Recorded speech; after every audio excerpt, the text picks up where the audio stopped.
आमचे गुन्हे नोंदवून घ्यावे लागतील असं मनोज जरांगे पाटील यांनी म्हटलं आहे। आमच्याकडेही पोलिसांनी लाठीमार केल्याचे व्हिडिओ आहेत असं जरांगे पाटील यांनी म्हटलं। अन्याय झाल्यास गृहमंत्र्यांना मानवाधिकार आयोगामध्ये खेचावं लागेल असंही त्यांनी म्हटलंय। जे गुन्हे नोंदवून घ्यावेच लागणार आहेत तेव्हा ते 5-700 पोलीस जातात, कारण आमच्याकडे सुद्धा व्हिडिओ आहेत। अगोदर त्यांनी मारहाण सुरू केलेली, आमच्या लोकांनी केलेले नाही, त्यांच्याच लोकांनी त्यांना दगड घातलेले। आमच्या लोकांना सुद्धा इटा घातल्या त्यांच्याच पोलिसांनी।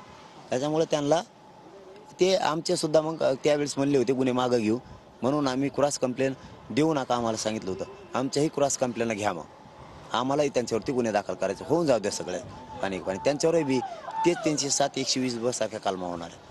त्याही सगळ्या लागू करून होऊ द्या, काय व्हायचं जाऊ द्या। हे सगळे 500-700 अधिकारी घरी सगळे, आणि ते आम्हाला करावे लागणार नसता। मानवाधिकार आयोगात आम्हाला जावंच लागणार आहे, आणि आम्हाला मग गृहमंत्र्यांसुद्धा त्याच्यात ओढावं लागणार आहे। जर एकीकडून न्याय दिला आणि दुसरीकडून दिला नाही तर आम्हाला नाविलाजानं मग त्यांना सुद्धा त्याला त्यात घ्यावंच लागणार आहे।